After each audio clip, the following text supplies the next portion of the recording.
Hi friends, வணக்கங்க. TNPSC group இது 2 கோளங்களின் புறப்பரப்புகளின் விகிதம் 9:25 அவற்றின் கன அளவுகளின் விகிதங்களை கண்டுபிடின்னு சொன்னாங்க. கொடுத்துட்டு இந்த 4 ஆக்ஷன் கொடுத்துக்கிறாங்க. இதுக்கு சொல்யூஷன் பாருங்கள். கோளத்தின் புறப்பரப்பு அல்லது மேற்பரப்பு ஃபார்முலா என்ன? 4πr². அப்போ 2 கோளம் கொடுத்தனாலும் ஒன்றுக்கு ஸ்மால் ஆரும் இன்னொன்று கேபிட்டல் ஆர்னு வச்சு 4πr² small r² is to 4 pi capital r² equal எதுக்கு சமன் கொடுத்துறாங்க? 9:25 அப்படின்னு கொடுத்தாங்க. இந்த 4 பை இந்த 4 பை கேன்சல் ஆகிடும். r² எதுக்கு சமமாகிடும்? 9க்கு. Capital r² 25க்கு சமமாகிடும்.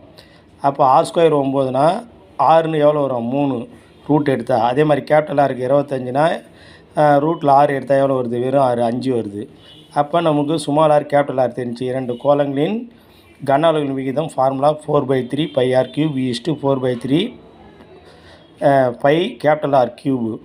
இந்த 4/3 பையும் இந்த 4/3 பையும் கேன்சல் ஆகிடும். இந்த ஸ்மால் ஆருக்கு 3 போடுறோம் ஹோல் கியூபு. இங்கே கேபிட்டல் ஆருக்கு என்ன போடுறோம்? 5 பவர் கியூபுன்னு போடுறோம். 3 கியூப்னா 3 × 3 × 3 27. 5 கியூப்னா 5 3 டைம் போட்டு போயிருக்கணும். 5 25 25 எவ்வளோ? 125.